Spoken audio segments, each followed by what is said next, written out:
Hi, I'm Lana. And I'm Sara.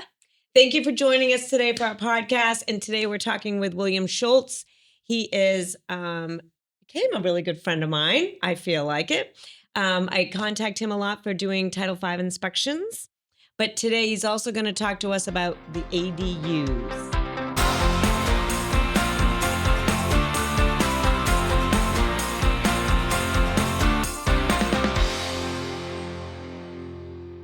So, Bill, first and foremost, how long have you been doing this? Oh, my goodness. I know, I caught you off guard, but how long have you been doing this? I've been in my own business next April, 50 years. What a wealth of knowledge you have.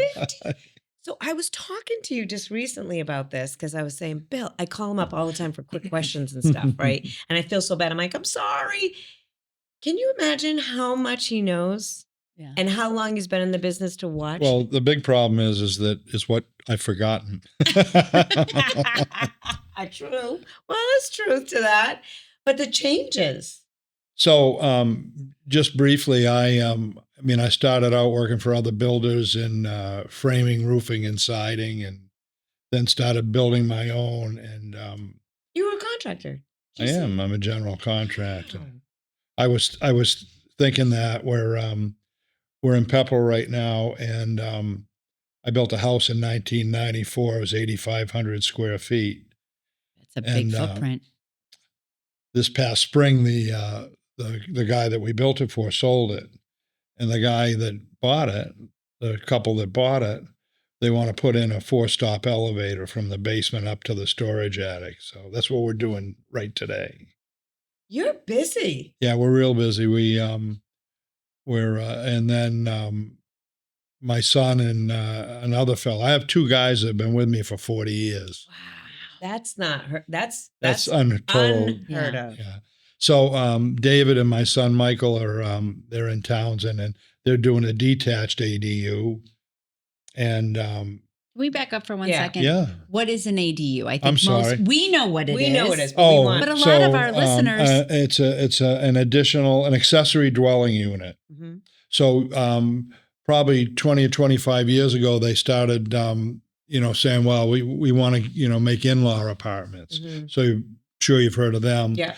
And then the state of Massachusetts says that there's such a lack of housing Yep.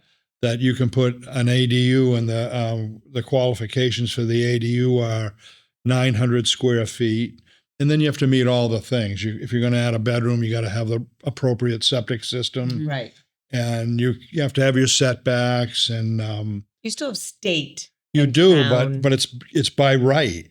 The state deemed that it's by right. In a other words, municipality can't stop it because can't of stop zoning. it. That's exactly right.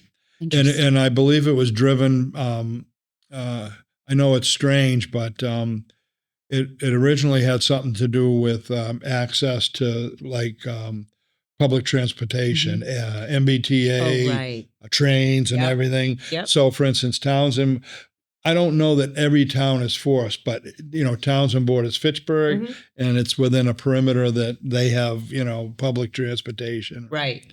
Right. So last summer, we started doing an ADU, and I realized that it was coming about. And the ADU for this client had to meet, the square footage and everything. We built her house in 1994.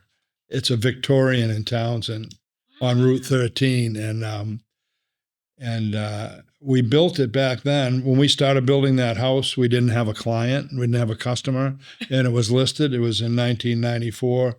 Wasn't really a super good time in that year. Mhm. And so they love that it's Victorian, and it's got high ceilings and 7-foot interior doors, and yeah. Anyway, we built it with 5-bedroom septic, but they only use 4, so we had that extra bedroom for the ADU. That's probably Is the ADU in the main living area? No, there's different types. So their ADU is an addition. Okay. So it's got a house, and it's got a 13 by 18-foot porch, finished porch, Yeah. and then there's the ADU, and they're all on the same level. So Got it. right now, her daughter's living in it, but I see someday that could switch. Yeah. Do you see that ADUs are going to go as an addition onto properties more so than, like, say, basement or third floor? It's all possible. Okay. In Pepperell, on that big house, Yep. when he was selling it last summer, we did the Title V, and we built that as a 7-bedroom house. So they had the extra bedroom for that ADU in the basement, and that one's in the basement. The first one in Townsend last year was an addition, and then the one we're doing right now on down in Townsend Harbor, it's a separate. It's 18 by 36. It's like a baby ranch house. Oh, no kidding. It's got a bedroom, front entry, bathroom, and a kitchen, living room combined. It almost becomes another house. It absolutely is, but it's limited to 900 square feet. Still. There's 900 square feet houses, 1,000 square feet houses that's all day in my marketplace. Really? All day. See them all the time. Yeah. Oh, I don't. Size. Really? Yeah, I mean, like ranch styles, anything. I mean, that's tiny. It's tiny, but it's actually selling. I mean, it's amazing. So let's just step back a little bit. When you're doing these ADUs, a lot of these small towns have septic. Yeah. So do you find that they're going to have to change the septic on top of this? It's quite possible. So, and that's not an easy project.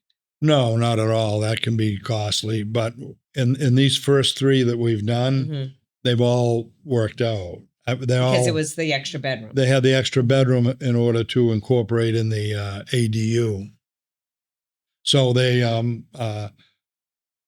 there's another one that we just started, and it's in Groton, and it looks to me like they're going to have to do something with the septic system if they want to continue on. It's actually a really smart thing to start to counsel people on when they're thinking about new construction moving forward. So even if they only are going to build a 3-bedroom, 2-bath home for themselves, think about overrating the septic system now in case you have a parent that needs to move in with you, or a child that has to move in with you, or you want ancillary income. Right. So the old in-laws were meant strictly for, a family member. And now there's no restrictions. You can rent it out. You can do anything you want with it. What's the cost difference to upgrade in the scenario that you were saying? Is there a significant to get a larger septic? Obviously that depends on the testing and the soil conditions. Okay. But percentage-wise, and the lot size. It'd be crazy because not to do it. Like when I built my septic system, I actually have an in-law, so okay. I built it for 4 bedrooms. One was for the in-law, and now my septic system was enormous because I had a high water table and I had a slow perk rate. So, but I'm trying to think of a percentage. I think that sometimes as little as 10 or maybe 20%. If you put that extra into your septic system, you'd have, it's a no-brainer. In the big picture, it's really a no-brainer, but everybody is always up against a budget, no matter. Yeah. Especially now in Massachusetts, because we are such an environmentally cautious state. Yeah. The Title V laws might be good now, but who knows, in 5 or 10 years, the state could decide they need to shift that. Yeah, that's a good thought. But I tell everybody, I look at that when it comes to be with septics. It's like, if you think you're going to expand at all, or you might have a need for that, then think about, And even not just the new construction, when people are. So I'm working with some people right now that they are doing an ADU in the house. It's the parents' house that my clients are going to sell to move in. But, usually the parents, they're downsizing, right? Because they have the good size houses. Sure. So it's really interesting for them not to say, like we thought a lot of those people were going to go on the market so we can have those houses. But a lot of Yeah, those people are right. keeping them Right. to say, hey, you guys, we're getting to the age where Yeah. we don't need to maintain this big house anymore. Mm. We're going to live in our 900 square foot space in the house.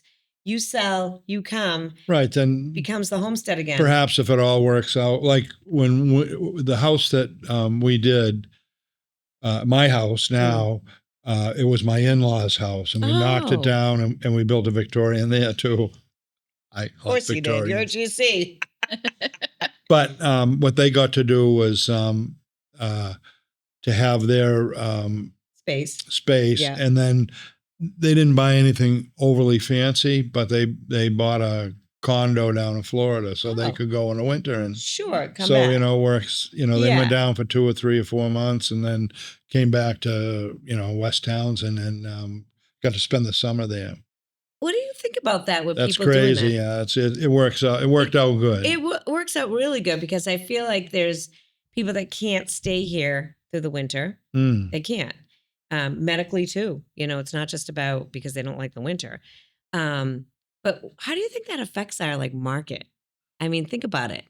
Because before, I'm not kidding you, I couldn't wait to sell with somebody that's owned it for 30 plus years because the quality build Yes. and the quality maintaining, I Right. couldn't wait to have a sale for that because those houses. You just don't see them that often anymore. don't. Yeah.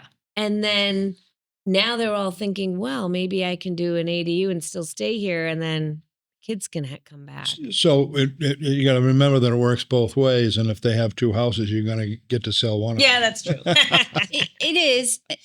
I also think it comes down to the discussions around affordability. It also comes down to the discussions around people living longer, Mm. and Right, needing that's- that extra help. For me, having to put my mom in an assisted living facility, that was really, really difficult. But juggling everything else in life, I just didn't have the structure, infrastructure, or support to do anything other than that. Right. So Mhm. I think it's really, really interesting to find other ways to do generational Yeah, living. I mean, you always used to do it. Everybody, Yeah. when I was growing up, the mother, father, they course. always moved in. It Yeah. wasn't. Yeah. There was no formal name for it, but Right. so Massachusetts has said that we're having a real housing problem. So Yeah. Yeah. they figure that this is an answer to it. Yeah. Do you find any Interesting. towns that are more difficult to do that in? There always is. It Mhm. was kind of interesting because in advance of this, probably almost 3 years ago now, we did one in the basement of a house in Bedford, Mass. Oh. So couple bought a house. Mother and father lived in New Jersey. Mhm. They had she was an only child, one grandkid. There's no way that they weren't going to, come up here. Mhm. So Right. we did that. We built it. But when we went to the town of Bedford, this is before, because the law in Massachusetts just passed in Mhm. January. Right. So I go in there and I ask them about, what do I need to do an in-law? And they look at me and they say, well, we don't have in-laws anymore. We have, you can make an apartment there. So it came with a couple of more challenges. This particular house, was like a typical, 2-story colonial, and it had a main staircase to the basement, and then it had another staircase out to the garage. And I thought, oh, this is great. I have 2 means of egress. Right. But the town of Bedford said, I can't use the main staircase because it's a separate apartment. So Oh, right. I had to take the bulkhead off and make stairs and a like a quote doghouse unquote type. doghouse, Mhm. with a door and a proper light and Interesting. proper egress. So, but they did that 3 years ago, and I don't, I'm not in doubt that they simply saw this coming, and they had done their bylaws in the town and got them approved by the state. Because any zoning changes that you do in a town have to be approved by the Attorney I find General's office. I find it difficult. There's a couple of towns that I reached out to, and it was really challenging. They don't want to talk about it, but I think some towns they haven't been approached enough. Yeah, and they don't have the manpower to stay up on all of the changes that the state is Yeah. making for their municipality. Mm-hmm. To the best of your knowledge, is it really only the septic systems of the homes that have to be Well, upgraded? Like they no, wouldn't have all to the do something to the well, would they? Not generally, no. No, I don't. There's no exact flow rate on a well. One of the interesting things is some of the water lines. In other words, in plumbing, Yeah. the size of the water lines in a house are all based on the number of fixtures. So you can run into a little bit of that. Not usually. Usually adding one bathroom and one kitchen isn't going to make you upgrade that. You can't add enough in an ADU that would really, you can't add 3 bedrooms. Mhm. You can't have 2 ADUs on the same lot. Yeah. There's only one. Yep. And so I think that's the biggest thing. All the other things are, if it's in the same structure, how are you going to heat it?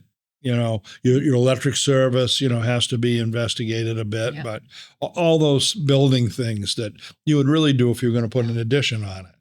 True. As you know, when I first came in, was talking about Warwick, and I'm out in a little Yeah. bit more of Western Massachusetts, and our zoning really inhibits what people can do as far as subdividing or additions and things like that. And that was one of the things with the ADUs I was most excited about, was that it doesn't have to reflect the zoning, that people have the right to do this if their Right. parents want to come live with them, if their kids want to come live with them, or if they have a garage that they want to convert into some sort of livable space to have ancillary Yeah, income. I think there's- it's really cool. There's a number of, different ways to do it. Already, it's come in January. So we actually went to the building inspector in Townsend and asked him, what can we do? And he said, you know what, it's all changing in January. Just build it as an addition now and then, turn it into that. So he was, very progressive, but, certainly fair. And he just looks at you and says, do you have all that? Yeah.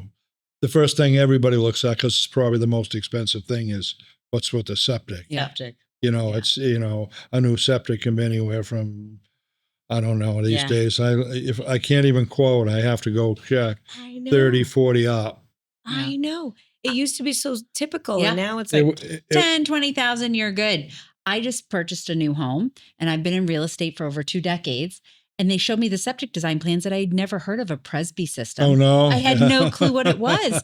And so I'm like, what does this mean? Is it like a tight tank? Why do I have this? And they said, no, it's a newer type of system that's really, really good for the environment, I guess. In my opinion, the only reason, by using a Presby system, you can get a lower offset to the water table, so you don't end up with this big mound, or That's still a even the big mound. possibility. We did a septic system in Groton last year, and the house was a ranch house. It was 3 bedrooms. It had a perk rate of 57 minutes per inch. Over 60, you can't build a that's system. close. Well, the engineer and the Board of Health guy, because it's a repair. Oh. So as it was approaching 60, they kind of went off to the edge of the woods and had a little talk. And I'm sure that they stopped the perk test and called it 57. So this is what that did. Then the backyard was sloping downhill. And the system was called a dosing system. It had a pump it had 2-inch pipes, and it had felt liners for each trench, so to speak. It didn't have stone. The system was 22 feet wide by 100 feet long. The system cost me $90,000 to build. 100 feet long? 100 feet long. They must have really wanted that lot. No, it was an existing house. Wow. So the only reason that really made it possible was that, Dad passed away, and the daughters were, so there was no mortgage on the property. Yeah. And it was, get whatever can get in here so that we can sell the house. That was a cost now. And because I knew him very well and tried to help him out, it was $90,000. It was shocking. Lots of fill because of the slope. I mean, every bad circumstance you can imagine for a septic system came to pass. Wow.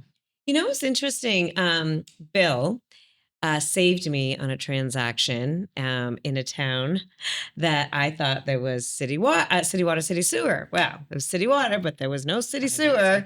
And we're getting ready to go to the closing table. And I'm like, Bill, I need you to come look at this. is in Lancaster. Right. And I said, Bill, I think there's a, what is that? Not a septic system, but a Tight tank? A tank pump? No. Pumping? Cesspool. Oh, cesspool, yeah. Do you know that you can still have a cesspool and Yeah. it passes? My old house had one. So he goes, Let's look. let's look. And I'm like, oh no. And he goes, oh, Lana, it passed. I'm like, what? I just had no idea a cesspool. I'm thinking cesspool is like ancient. Nothing's going to work.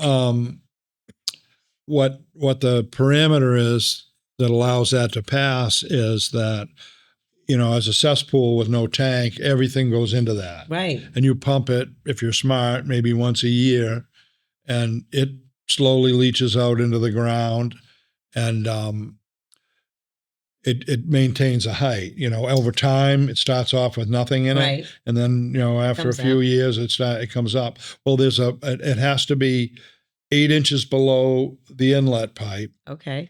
And then it also has to have a half a day's flow. So 3 bedrooms is 330 gallons. It's 110 gallons per day per bedroom in Massachusetts. Okay. So it would have 3-bedroom would have 330 gallons, and you take that, and then there's 7.48 gallons per cubic foot. You translate the cubic feet into gallons, and you can figure out what your capacity is left. I think probably 3 to 5 times over the last 30 years. So these Title V started in 1995. Yeah. So we've been doing them since day one. Wow, super interesting. It's over 30 years. It's crazy. A lot of people buy a home, and as we were just talking with a previous guest, they don't understand the maintenance of a home. Let's talk a little bit about a maintenance of a septic system. What are the do's? What are the don'ts? How often should they get it pumped? What do you see that you're like, oh my God, I can't believe they put this down there? Well, the funniest thing I can tell you is that everybody tells me we pump it every 2 years religiously. And then you open it up and you go, this thing hasn't been pumped in 10 years. You can tell. I didn't know they could tell. You could tell. I mean, it's just so much more solids. Yeah. And the top scum layer. It's pretty funny. Yeah. Oh, no, every 2 years. So, it depends on the usage, right? So it depends on if there's 1 person, 2 people, or 6 people, right. Whole family. That usage, it just adds to everything from, probably the easiest thing on a septic system is waste products. It's food particles, laundry. Diapers. Yeah, all that. So I tell everybody, I write in a report, absolutely positively, you need to pump it every 2 years religiously. Okay. And some of the pumping guys will say 3 years. And then if someone says, well, I'm living here alone, I'll say, well, you don't, every 3 years is fine. Right. So I always give the example, right, that if you just ran clean water out of your house and into the ground, it would leach into the ground forever. Right. If you didn't have any food particles, laundry waste, just clear water, it would the ground would absorb that forever. And what clogs up a septic system are all those fine particles. So there's a number of things. A lot of towns now have effluent filters on the outlet of the tank, and they trap particles and they keep them out of the ground. But does anybody ever tell homeowners to clean that filter? Oh, well, it's I don't do as many. We do religiously, but we're not building all those systems. Yeah. So Lana, has that ever nobody come up in a tells discussion that. with your clients? Mm-mm. Like never. Mm-mm. I know about the pump chambers, but I never would have said, oh, there's a filter in there. You got to get it cleaned every so often. Yeah, it's pretty funny. Most people don't think, well, if waste products are going out in the house, how can there be a filter? But it's after that. It's in the outlet of the tank. Right. It's just liquid. It's a liquid filter, and it's made out of plastic, and it's cleanable. So if you have an effluent filter now, how do you go in there and do it? Well, the thing would be to do is to put a manhole to grade. Yeah. You don't have to go in. You put a manhole to grade.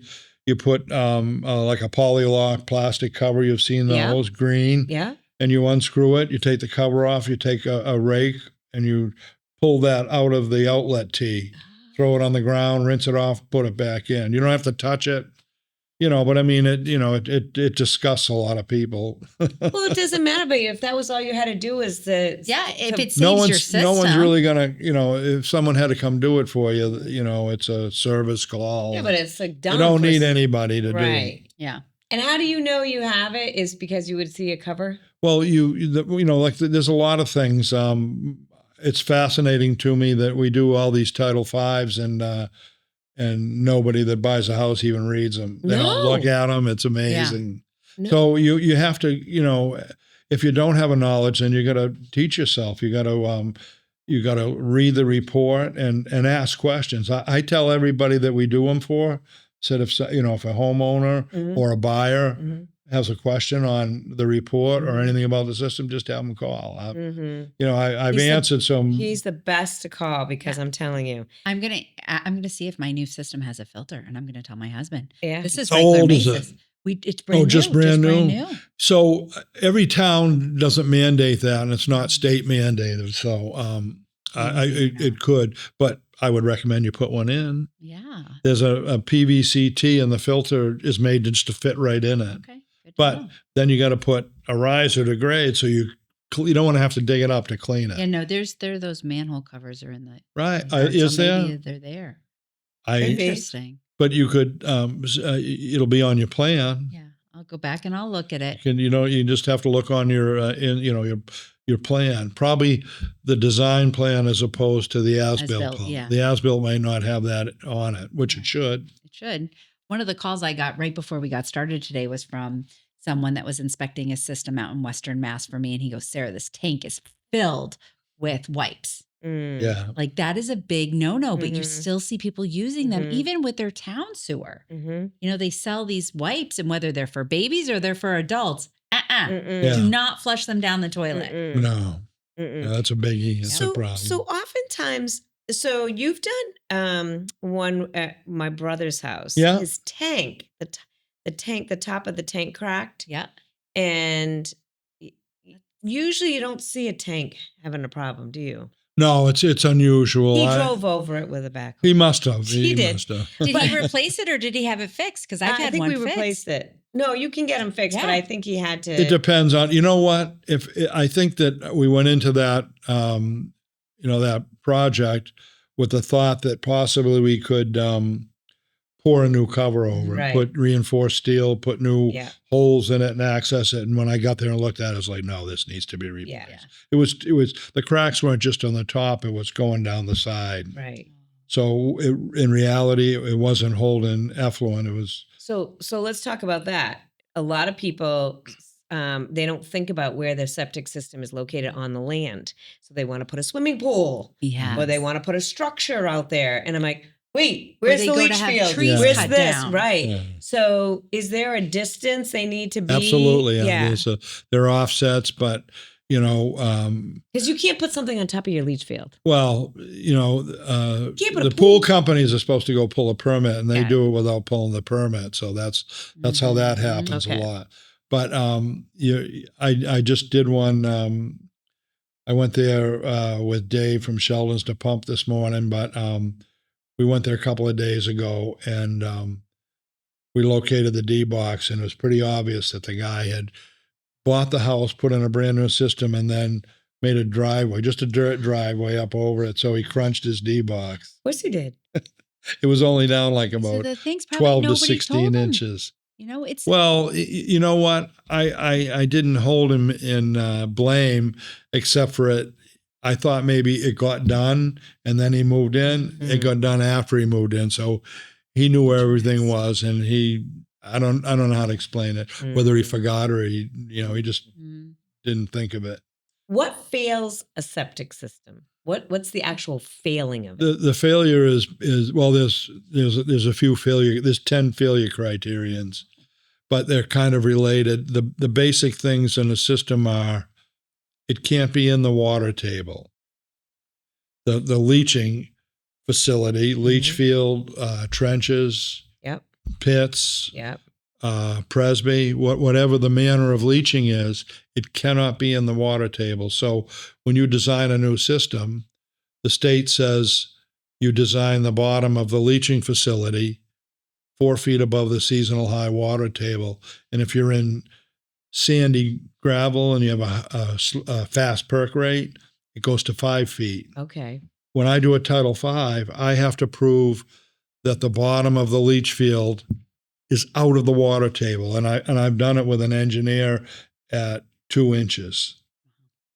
I've proven that I found the bottom of the leach field, and we did another test hole, found the water table, and literally, and that allows it to pass. And we've done it probably, I don't know, 3 or 5 times over the years.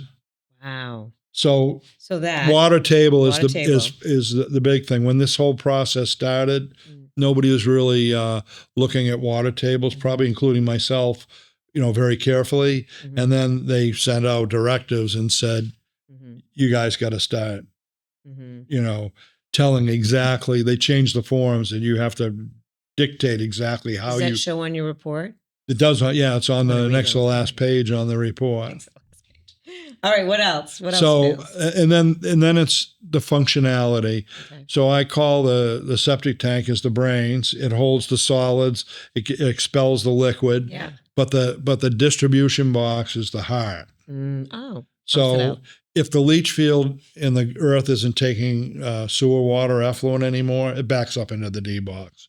It's pretty easy to tell. But what happens is when they first start to fail, it'll build up a little bit, and then it'll flow out overnight, and then that can happen for years. But there's staining. You can look in the distribution box and see staining and say this has been staining. And then we run, depending on, you're not supposed to super saturate them, but we run out quite a bit of water out into them and determine if it's called the SAS, the soil absorption system. Oh yeah. That's the SAS is the portion of the SDS, the sewage disposal system. So there's really only 2 things. The other failure criteria and say you had to pump it more than 4 times in a calendar year. And there's actually that's interesting. And I think it's important for sellers to understand, like, yes, this is a requirement by our state, but just because you get it tested doesn't mean the whole thing fails. That's one thing I always explain to them. There's so many components to it. I do the same. That you need to get it done before the house goes on the market, so you know the expense and you know the timeline for the repair. How many times do I get a call saying, we just sold our house, we need to do a Title V, and that's really way too late. You have to be lucky. Those are the ones I think that always have the problems. They do. And then you're locked into a legal timeline that you probably can't meet because, Bill, what you do, there aren't many people getting into your industry right now. There's and nobody. It is so needed. And when we think about really good self-employed careers, this is a great self-employed career. So we laugh because we have to go to continuing education to you have to do that in real estate. So we have to do that for our inspector's license, and there isn't many guys there without white hair. I bet.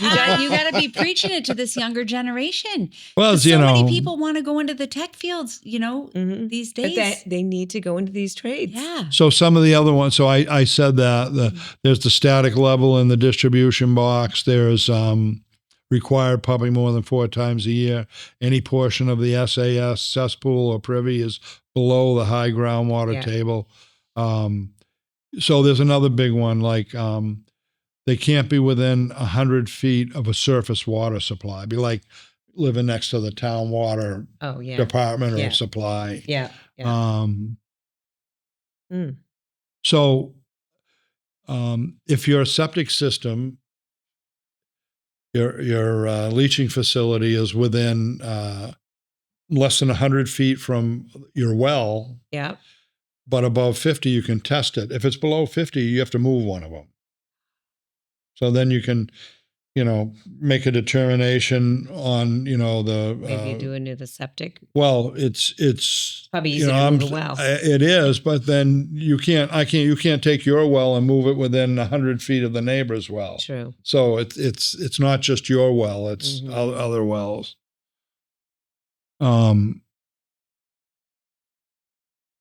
So anyway, there's 10, but the big ones are in the water table Mhm. and the functionality of it. You can replace a tank, a D-box, a sewer line. Yeah. There's allowances for doing all that. Is there a time of year that you cannot test? No.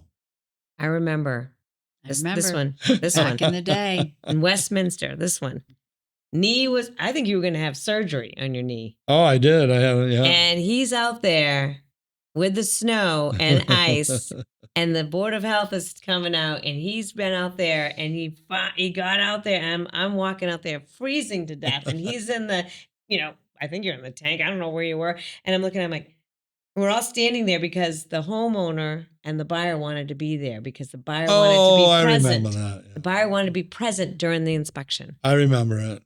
And that was the one that, that one, is that the one that someone had failed? Because I did one in Westminster where somebody else failed it. Oh. And it was kind of interesting. And he failed it because. Oh, yes, it was. You remember? It was down the slope. Yes. And the house was up on the hill. Down the front, yeah. So the story on that one was that what we determined was the failure thing is it was the water table in the E-box is above the invert of the pipe. The pipe is the 4-inch round pipe, and if the water is above that. So he failed it because of that. And then when we checked it, the D-box was out of level. So what we did, I had a couple of guys helping me because that was. You did. I was either right after surgery or right before. Yes. So the only way, and it just didn't seem that way. The system wasn't that old. Right. And so we determined where the line would be, and we got a backhoe and we dug down to the line, and we showed him that he had failed it mistakenly. Yes. We found a line, and that line was free and clear. And so what happens is it was a trench system in fill. The trenches, if they're going to fail, the effluent rises up and the stone gets all blackened and discolored. You've seen that, right? This stone was clean as a whistle. Right. So what we did, I think, there is we replaced the distribution box. You did. And it went off. So there was a few $1,000 instead of, $40,000. Instead of a complete replacement. Yeah. But the buyer wanted to be there because no doubt, right? Because wait a minute, it was a failed system. Yeah, and now all of a sudden. It's convoluted. Right. Yeah. But so common. And I'm like, I see all this equipment. I'm like, what are we doing here? We got these holes everywhere. And I'm like, are we failing? And Bill's like, nope. And the Board of Health said, so nope. we picked that. We've done that, at least a half a dozen times. Mm-hmm. But, usually what happens, like for instance, I've done a couple in Townsend, and the Board of Health agent will say, okay, so you got to present your case to the Board of Health because, they don't have any idea who's right and who's wrong. Right. Until you completely explain it to them and show them. Right. So, I don't take it lightly. I need to know that I'm right. I'm not going in front of that board and simply say, oh, it passes. It's got to. I just had one the other day. A fella called me up. He said, he had a failing and he had bought this property, and he said, will you take a look at it? I said, I'd be happy to, but that guy's a pretty good inspector. I don't want you to waste your money, Right. And he said that particular system had failed because the water was up in the distribution box. So he went there and it was up over the pipes. So yeah. And I trusted him. I said, I'm happy to come by, and but I think you're shooting up the wrong tree. Mm-hmm. In most of the communities that you do testing in, is the Board of Health required to be there? Absolutely. That's interesting. Out where I am, the Board of Health only comes in certain towns. Yeah, that's because they're small towns, and so it's so interesting. It's so widespread in this area that I don't know the answer whether apparently that's a Board of Health decision as opposed to a state system. Right. So the Board of Health says we're banking Relying and on trusting you. on not me, the engineer, Oh, true. right? That's the person that's going to actually determine, the depth to groundwater and the perk rate and all that. It has to be done by a registered sanitarian, which usually, I say every engineer is a registered sanitarian, but there is some pathways to become a registered sanitarian without, having the degree behind you. Hmm.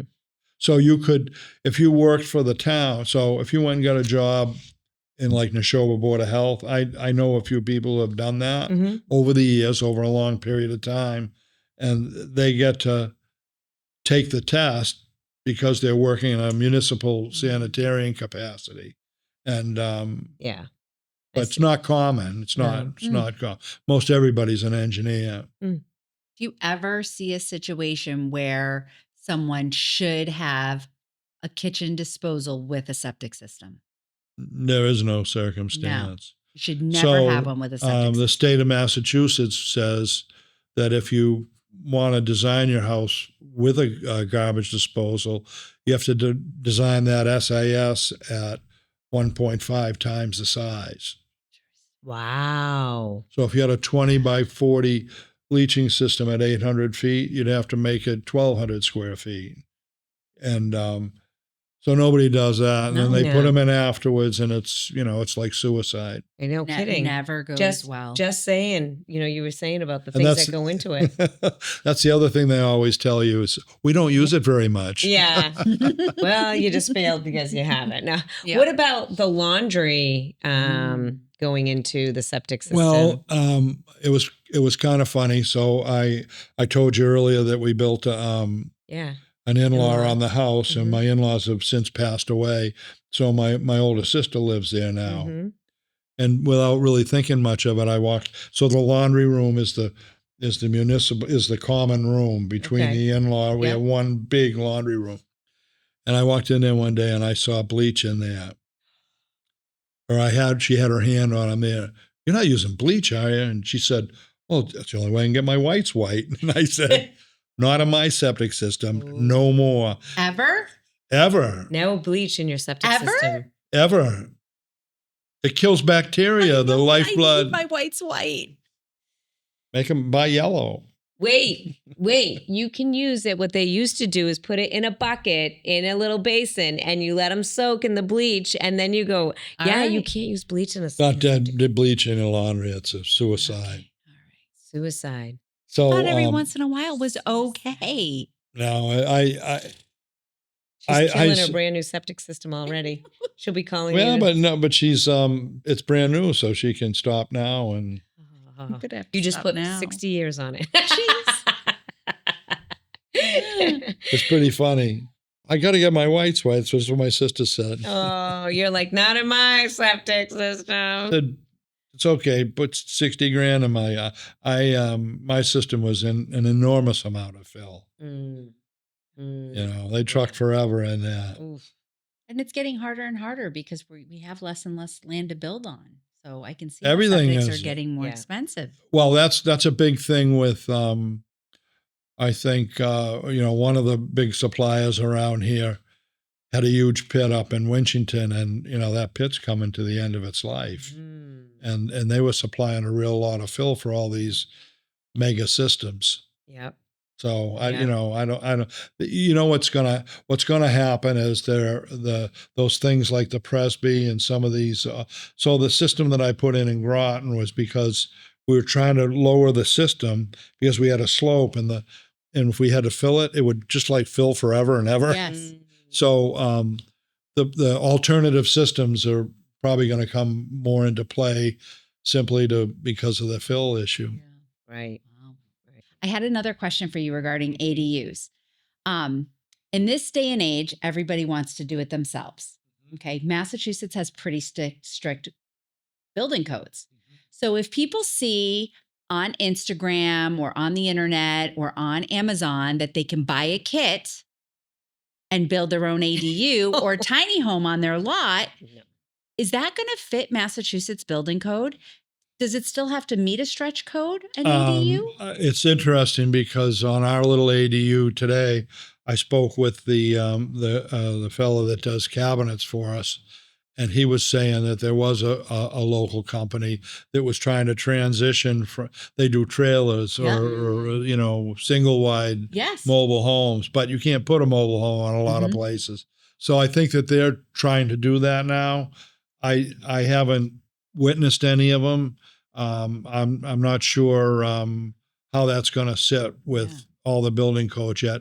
It's really amazing because it started in January, and everybody's feeling it out right now. Yes. It would have to meet all building codes. All current building codes. Yeah. Yeah. And if your town says no trailers, then they have to take the wheels off it. So I think that they may find that they're seeing a market. As a long-term general contractor, I mean, that's a flat roof straight in your backyard. Doesn't appeal to me, but it may be an answer for some people. Okay. It's late breaking news. Yeah. Right. Back in the day, people would always say, "Oh, I'm going to buy some land. I'm going to put a modular home on it. I'm going to save some money doing that." And I think those are some of the conversations that are coming up recently. Oh, well, I see you can buy this and it gets delivered and it's $60,000. Right. And it's like, no, if you're going to build a 900 square foot ADU in Massachusetts, you're at least at, $275,000, $300,000 at least. And that's what it's funny you say that because I think there's been a few changes. They added a couple of things on it, but we were right around 270 to 280 to build. That was like, probably close to 700 square feet, a little smaller. And the other one that I was talking about that was the attached addition, that was much higher. Yes. But, that's talking just the build, right? You're not talking about if they have to change anything with the septic. Yeah. So they're probably And I haven't had to do that yet. I know, that's good. But you're thinking about someone and saying, oh, this is a kit there. We can put the kit on there. Not even thinking about even the septic or anything like that, or whether there's all that's meeting. Well, all those old modular, not old, they still do them. The modular homes, I've done a couple of those. I mean, you still have to go in and excavate, put a foundation in, tie the plumbing in, the electric. So I no question they're cheaper, but you're not going to go online, buy a couple Connexes and slap them on your yard in Massachusetts, have you call it an ADU. It's pretty difficult, but I'm sure that somebody looking at it right now, trying to get in that market, and you've got what is it, Reed's Ferry, the shed place, and next thing you know, I mean, some of those sheds are like the size of a. But they'll need to meet all the proper building codes. But how does it meet the energy efficiency, which is so strict? Well, that's that's the other issue. Yeah, we were on our little ADU in Townsend. We were just talking about that this morning, and I just talked to the insulator today, and the walls are R29 and the ceiling's like R52. The thing would be able to heat the thing with a match. Yeah. One final question. I saw one with this stack. You know how the stack comes up the thing? That thing was way up in the air. I mean, as tall as a tree. Yeah. What is that all about? A Presby system has 12-inch tubes, and they have a filter around them. Okay. And part of their design is to have a high and a low vent. So you've seen a lot of low vents. Okay, yeah. 2 or 3 feet above the ground. That's normal. Generally, you can treat the high vent as the plumbing vent in the house. Okay. But that also depends on whether it's a pumping system and some pitch factors. And sometimes you got to do that. Wow. You got to have that. So we try to put them off, next to the garage. It's crazy. This thing is like as tall as a tree. Mine's pretty tall, but it was nice. They made it black, so it blends in with the tree line very well. So let's just go back. So if you have those round things, do you just open them up and see if there's something in there that you can pull with a rake? How will you know? If you have a manhole, if you have a riser manhole, then usually, I mean, for safety's sake, they're either cast and then they're a little heavier. Okay. But if they're polylocks or some sort of plastic cover, they'll have screws down, stainless steel screws. Okay. At least 4 or 6. Okay. You got to take like a screw gun on and unscrew them, pop it off, and you can immediately see there's it's like a handle? Yeah, right inside the outlet tee. So the tee goes out. Yeah. the pipe goes out and the T comes up and they just fit right down, and they're made to fit in 4-inch PVC pipe. Okay. I'm going to look this weekend. I'll let you know. I'm going to tell all my people that when I say you got a septic system, did you clean out the filter? But you know what? They've got to be relatively new. Yeah. I'm going to say that, No, but I 10 to 15 years. Yeah. Older than that, it's unless, they understood and they put one in. Did you put one in my parents? I don't think so. System. But like I always tell people when I see a tank alert system, I'm like, this means you have a grinder. You need to educate yourself on this because it's easier to fix the grinder or get the grinder sharpened before there's any type of backup in the house. Then you're just in trouble. So Are your folks still in the house? Mm-hmm. Oh, wow. Part-time, Oh, part-time? Snowbirds. Yeah. Yeah. Well, this was very, very interesting. It was a lot and I didn't even know you were GC. I have so much more calls to make to you.